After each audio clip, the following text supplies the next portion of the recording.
Welcome back to the Jessica Bergio Show. I'm so grateful you're here. You guys freaking loved last week's episode all around visibility. I got probably the most feedback I've ever gotten on a podcast episode within just a few hours of the episode dropping that morning. I had a handful of DM voice notes from people that follow me on social media that I know, and then a handful from some of my coaching clients, current and past, all around the permission that they needed to hear. And something just like struck a chord for them in that episode. So if you have not listened to last week's episode, or if you are brand new here, go check out the episode all around visibility. I'm drawing a blank on my head right now what the name of the actual episode was. I'm going to look it up right now for you. The Cost of Playing Small. Of course, that's what it's called. Why visibility is a non-negotiable. And it's only about 16 minutes long. So it's the perfect, like, get ready with me podcast episode. It's episode 374. And the episode prior to that was the one with Scott and I. If you guys haven't caught that episode, that was really powerful, I think, for us to get to show up together in that energy. So thank you for the feedback you guys shared with me on just listening to kind of like an inside peek of what it's taken for us to build what we have. And we've done things so differently than like a traditional marriage, right? Because Scott does live in Arizona and his job keeps him there. I have a son here in San Diego, which keeps me here. We've had to strategically figure out how to coexist in this relationship so that both of us are getting our needs met, both professionally, personally, business, like all of the things. And it's just been a wild ride. You know, we are going strong with this podcast. I have been podcasting now for 6 years. And this is, again, episode 375 today. And there was some takeaways that some people shared with me that I wanted to kind of reiterate, which was, you know, that permission to keep showing up even when no one's clapping. And one of the girls that left me a voice note shared how she just launched a new offer and she's 2 days in and she hasn't made any sales. And I mean, gosh, I know that feeling. You guys probably know that feeling. You've put out either a potential offer or you've actually launched something and you've gotten kind of crickets. Even though you've done, quote, all the things, you've shown up, you've created visibility for yourself, you've maybe podcasted about it, you've given value, you run a community, you have the people, but for some reason, something's not converting. So does that mean you run and hide, or does that mean you still show up on social every single day, talking about your offer like it is the most important thing that your people need? Because you need to know your people so that you can speak to them, right? And that's kind of where a lot of us find ourselves, is lost between the things we can do, the things we should do, the things we think we should do, and what really we're meant to be doing. And a lot of that takes trial and error. A lot of that takes showing up and trying things on for size.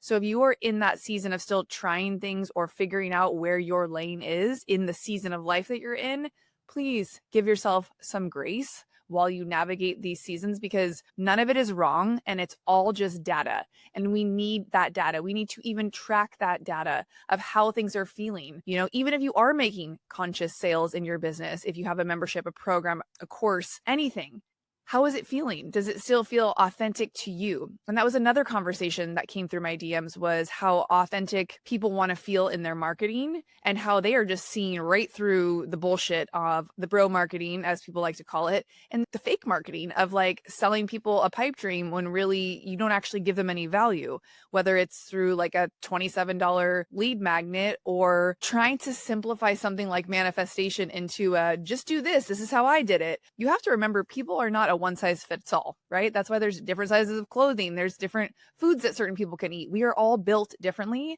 and we're all meant to show up differently in our own authentic truth and power. And so if you're still defining that season of what that is for you, it's going to be tough for you to show up consistently. So for people who are going through big identity shifts, I notice that a lot.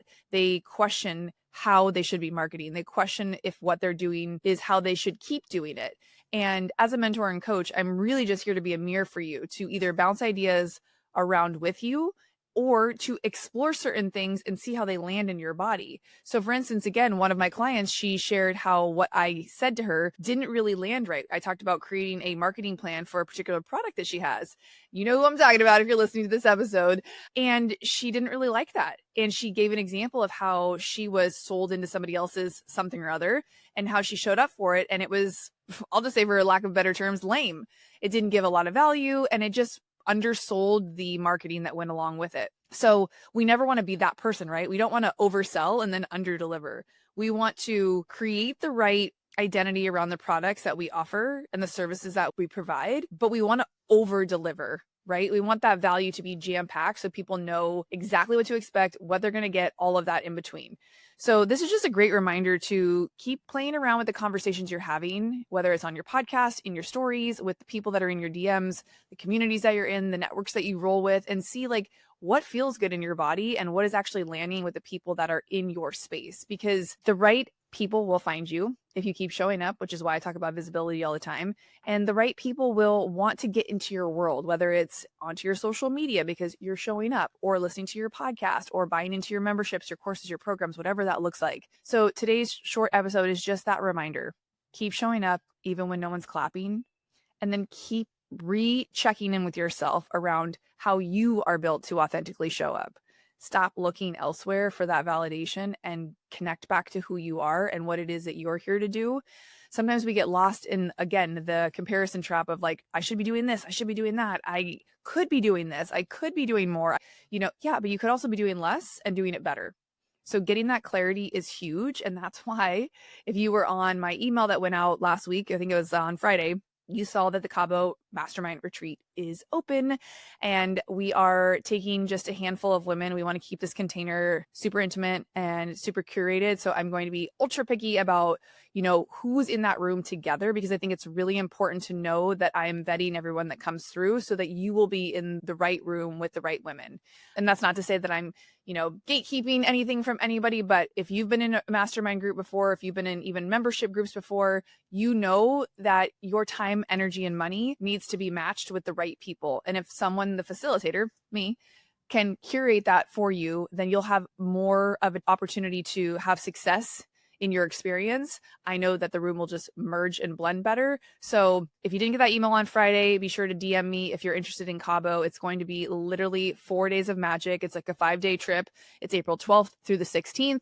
And we are staying at my favorite boutique hotel, the Bahia. We will also be doing day mastermind sessions down at Sur, which is their beach house with an oceanfront view on the deck, where I got married back in December. And it is one of the most magical places to connect, ground back into, nature, of course, but also get to business. So if you weren't on that email, let me know. I will send it to you personally. If you want more details, just click the link below in the show notes, and I will be sure to send you a DM or an email. You guys, I am just loving this energy of 2026 so far. If you are feeling it, let me know where you're at, what you need, and how I can improve this podcast so that you are getting tons of value out of it. If you are currently in the phase of needing more mentorship and support, I am opening up a container right after Cabo. It is a 6-month mastermind. This is the first time I'm publicly saying it. I have teased it out on Instagram a little bit, the House of Influence.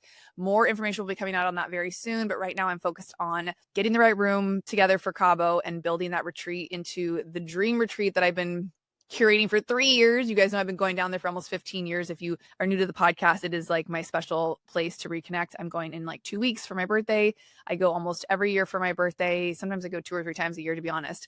And this year I'm turning 45. So that is fucking wild. I feel like an old lady, but I also feel like I'm just getting started. This whole midlife shit is like interesting. We'll just say that. If you are someone who's in midlife and you can relate to that, girl, throw me a DM. Let me know what you're rolling through, what you're growing through, what fucking shit you're biohacking, how I can get on board with that. But I have really been focused on my health, my well-being, movement, all of the things that keep me functioning at a high level so that I can continue to show up and be consistent when it comes to business, life, my family, all of the things. It starts with us. And so if this retreat even feels selfish, it's probably exactly what you need. I know time away from our family is really hard. I know time away from your day-to-day stuff is difficult. I know investing any amount of money can feel lavish and maybe like not the right time. We'll use air quotes, right? We can give an excuse that, oh, it's tax season, or it's this or it's that. But when is it ever the right time to have a baby, get married, start a podcast, whatever? We always have excuses, right? We'll do it when you feel more ready, when I lose 5 pounds, when I'm this, when I'm that. Stop with the excuses. This is your time. I can feel this energy. It's needed right now. Just like I shared that insight my client gave me as feedback around the podcast last week. Authenticity is key in quieting the noisy online space so that you can show up authentically. Let this time away, if you choose to come to Cabo, be the place that you find that inner truth and voice so that you can show up fully as yourself. Figure out how to position yourself as the go-to in your industry, and let us all hold space for you to build that next 90-day roadmap so that you can really be clear when you get home on exactly how you're showing up, what you're doing, where your time and money is being spent, and how a group of women can band behind you and support you in growing even bigger and better this year. I'm sending you guys so much love. I hope this episode was just what you needed today. If you got any feedback or you want any attention from me, hit me up. Let me know. All the other stuff is down below in the show notes, and we'll see you guys next week.